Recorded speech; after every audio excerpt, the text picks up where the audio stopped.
Back again, brothers and sisters. Those are little shark's teeth down at Panama City. I hope they're not plastic. We get them at Everything's $1. We go down there every once in a while in the summer. I always like to get a little necklace. And Everything's $1. I don't know if you've ever been there. That's where we get all our souvenirs. I forgot to go ahead and look this up, so let me look it up real quick. Acts 9:11. Acts 9:11. Acts 9:11.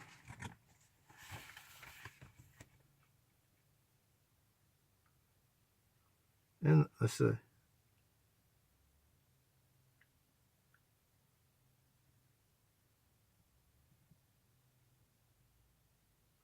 Oh yeah, Acts 9:11. And the Lord said unto him, Arise and go into the street which is called Straight, and inquire in the house of Judas for one called Saul of Tarsus, for behold, he prayeth. I read that little verse just, they were having questions about the Apostle Paul because he was a big enemy. A lot of his brethren were kind of skeptical about him. And so he said, Behold, he prayeth. Well, I'll have to admit, I used to didn't pray like I ought to, and I don't pray enough now. But that is one of the evidences, one of the main evidences or assurances for the child of God is the fact that they pray, see. And if we didn't believe, we wouldn't pray at all, I don't pray enough, but I pray some. And I pray a lot more now than I used to, because I wouldn't pray if I had an argument with my wife. I wouldn't pray, no, because I'd feel like the biggest hypocrite in the world if I prayed. Right after I got an argument with my wife, which we don't have very many, but once in a while we might have a few words. And I didn't pray then because that'd be cheating. But I pray now even when I have a fuss with my wife or a disagreement or a few words. I try to, but it's real hard because you feel like a big hypocrite. But I do. And that's an evidence that you're one of his, see, if you pray. And anyway, I don't know why I made this video except to tell you that. Anyway, I used to wouldn't pray about anything that I could handle myself, like kids used to bring me the car tires, and I plug them for them, if they had a nail or something in them. I got real good at it. I could plug just about anybody's tire. And they bring them to me, and I'd go where they were. They'd call me, and I got a flat, Daddy, this is that. And so I got real good at it. But I ran up on one time. It was out here, somebody's tire. For weeks and weeks, I kept trying to find that leak. Couldn't find it. Never prayed about it, because that was in my category. I was supposed to do that. But I kept on, and I'd pump it up, and I noticed it'd go back down. I'd pump it up, it'd go back down after a few days. So I got out there with some soap suds, like that's one of the ways you can do to find it out, and I soaped that tire up real good. Couldn't find the leak, couldn't find the nail or whatever it was. And I got disgusted, and just finally I said, well, I guess I better go get another tire, or tell them to get another tire. And in my disgust, I think I just barely eked out a little prayer, okay. I prayed a little bit, It wasn't even a very fervent prayer either. It was just barely squeaked one out. When I was getting ready to leave, In my disgust, I throwed what was left of this little bowl of soap suds that I used with a brush to scrape and try to find the air coming out. And when I left, I throwed it over the tire, and I was getting all my stuff up, fixing to leave and walk away. When I got several steps away, I looked back, and I saw a little bubble come up on it.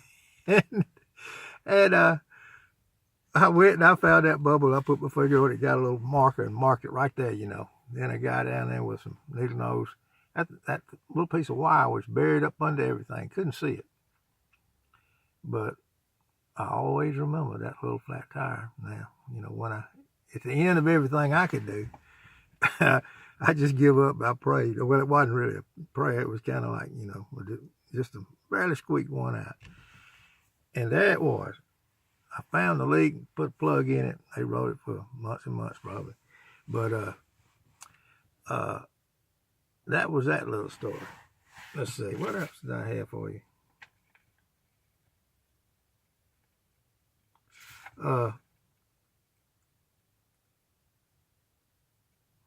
Oh yeah, well, I gave a little thing about I had said something about my dad.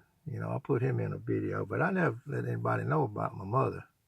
She was a pistol ball, but she was something. My mother, I don't know, everybody loved her. She could convince you of anything. Well, anyway, we went down to the, my wife and I think it was our second child. We bought this big trailer. Well, they call them trailers. It's about almost an 80-foot trailer. We parked it out on some land that her daddy had. And we were going to, it was coming up on 4th of July. And we couldn't get the power company out there because they was getting ready to go on vacation or this and that. And everybody was in a hurry. And I went in to the power company. My mom was out in the car too. I think she had her car down there. I walked in, asked them if they would go ahead and turn the power on because my wife was about 7, 8 months pregnant with our second child. We just needed some air. And I walked in to the receptionist. She said, "No, I'm sorry. It'll be after the 4th of July probably. It'll be after the 4th of July." And so I says, "Well, that's that, So I go by, I'm walking out with, told my wife and everything. By that time, here comes my mother. She comes walking in there. She goes to the desk, Is your boss back there? Is he back? Well, she tried to give her the standoff, and she just kind of walks on back by there. She didn't really ask for an answer. She just kind of strolled on back there and leaned her head in the door and used her persuasion. Real nice though. They make you feel like she made them feel like it was their idea. And next thing you know, there's a truck out there putting in the power for the 4th of July. We had air, So, but I don't know why I told you that. I told you one about my dad, but that was just my mama. That was just her. She strolled back there and she used the English language to get what she wanted. And for her little kids, and her grandkids. So, anyway, that's all I had on this little video, except, pray about everything. Even though I feel like a hypocrite telling y'all to pray because I don't pray enough, but that's one of the evidences that you're a child of God is if you pray. Because people that don't believe that there's a God, they don't really pray, but I can't tell you how many times that God has answered my prayer, even prayers I didn't pray, but even if we don't pray, he's praying for us, he prayed for us. He's already prayed for us. He's our intercessor. He intercedes for us. But anyway, that's all I had for you today, and I'll try to think of something else, and put up here. God bless.